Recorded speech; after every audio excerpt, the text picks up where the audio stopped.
Vamos a desglosar un informe técnico que sigue el rastro químico de una compañía muy importante. Y lo que revela es una conexión bastante sorprendente. Un camino que va desde un arma de guerra hasta los campos de cultivo que vemos hoy en día. Bueno, la respuesta está en la historia de una sola empresa y en un rastro de toxicidad, un rastro científico que está súper detallado en un informe de la firma Ingeniería Trejos allá en Cauca, Colombia. Así que para entender todo esto tenemos que ir al principio de la historia. A ver, para entender lo que pasa hoy, tenemos que retroceder en el tiempo. Vámonos a los años 60, porque fue ahí, en medio de la guerra de Vietnam, donde se usó un producto que, marcaría un antes y un después, un precedente bastante oscuro en la historia de la toxicología.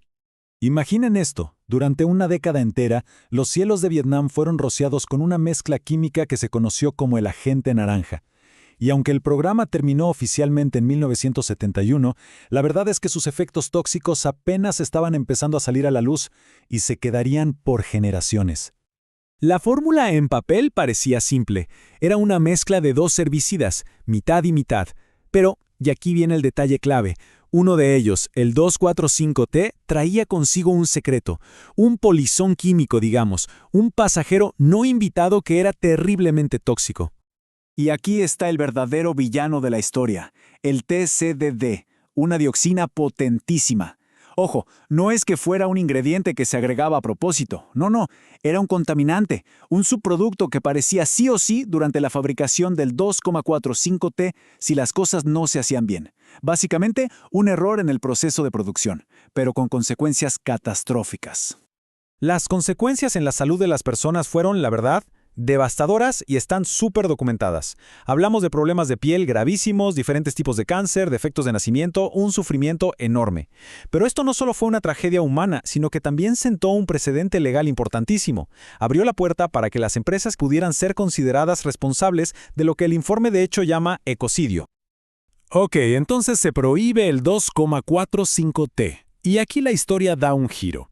La misma compañía detrás del agente naranja saca al mercado un nuevo producto, su nuevo producto estrella, un herbicida que con el tiempo se convertiría en el más usado en todo el planeta, el glifosato. Ahora, la forma en que funciona es totalmente distinta a la del agente naranja. Es como si fuera una llave que se mete en el motor de la planta, de la fábrica interna de la planta, y la apaga. Simplemente detiene su línea de producción de aminoácidos esenciales. Es un mecanismo muy específico. Y por décadas la idea general era que era seguro, pero en 2015 la conversación cambió por completo. La Agencia de Investigación sobre el Cáncer de la OMS, nada menos, lo clasifica como probablemente cancerígeno para los seres humanos. Y ¡boom! Ahí se encendió una controversia a nivel mundial sobre qué tan seguro era realmente a largo plazo. Claro, esta controversia no se quedó ahí, escaló hasta los tribunales. Y fue ahí donde salieron a la luz documentos internos de la empresa, los famosos Monsanto Papers. Estos papeles parecían sugerir que hubo una campaña para, gestionar la literatura científica, usando lo que se conoce como escritores fantasma, para poner en duda la conexión entre el glifosato y un cáncer muy específico, el linfoma no-Hodgkin. Pero bueno, todo este debate global sobre un químico tiene consecuencias muy reales en el terreno, y el informe del que hablamos se enfoca justamente en una región que es especialmente vulnerable. Hablemos del macizo colombiano en el departamento del Cauca. A esta zona se le conoce como la estrella hídrica de Colombia. Imagínense, es donde nacen los ríos más importantes del país. Pero esa misma geografía que le da tanta vida también la hace súper vulnerable. ¿Por qué? Porque cualquier contaminante que llegue ahí puede viajar por el agua y terminar afectando a millones de personas río abajo. El informe señala dos formas principales en que se produce el daño ambiental. Una es por el aire, por el viento que arrastra las microgotas del herbicida.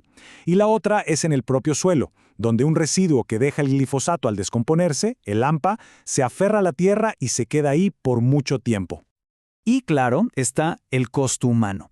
El informe también documenta lo que está pasando en las comunidades de Cauca. Se reportan patrones que la verdad son alarmantes, problemas graves en la piel, afecciones respiratorias y algo que preocupa muchísimo, posibles riesgos en el desarrollo de los niños. Todo esto consistente con la exposición a este tipo de químicos. Frente a todo esto, el informe no se queda solo en el diagnóstico del problema, También propone una solución, una estrategia con dos frentes para defender el territorio y a su gente. La primera parte es una estrategia de ingeniería ambiental muy práctica. El plan tiene 3 pasos bien claros.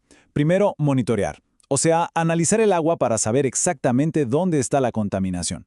Segundo, biorremediar. Esto significa usar bacterias que ya existen en la zona para que se coman el químico del suelo.